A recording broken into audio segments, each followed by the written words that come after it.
निवडणूक अधिकाऱ्यांना ही बाब निदर्शनास आणून दिली, पण त्यांनी नांदेड जिल्ह्यामध्ये SIRची मोहीम व्यवस्थित सुरू असल्याचं सांगितलं।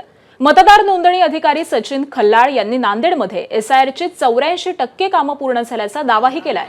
मृत मतदार, स्थलांतरित मतदार आणि दुबार मतदारांचा शोध घेण्यात अडचणी येत आहेत असं ते म्हणाले।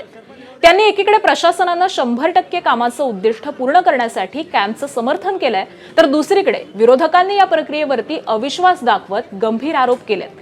आता या आरोप प्रत्यारोपांनंतर निवडणूक आयोग नांदेडमधील या प्रक्रियेवरती काय पावलं उचलणार हे पाहणं महत्त्वाचं ठरेल।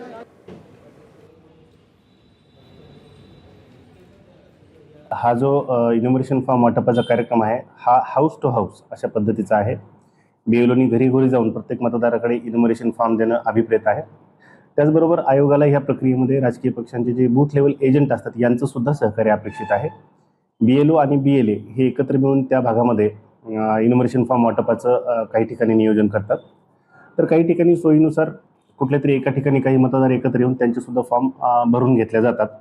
तथापि पूर्ण प्रक्रियेचं मूळ स्वरूप हे house to house form collection या पद्धतीचंच राहील। ABP माझा, उघडा डोळे बघा नीट।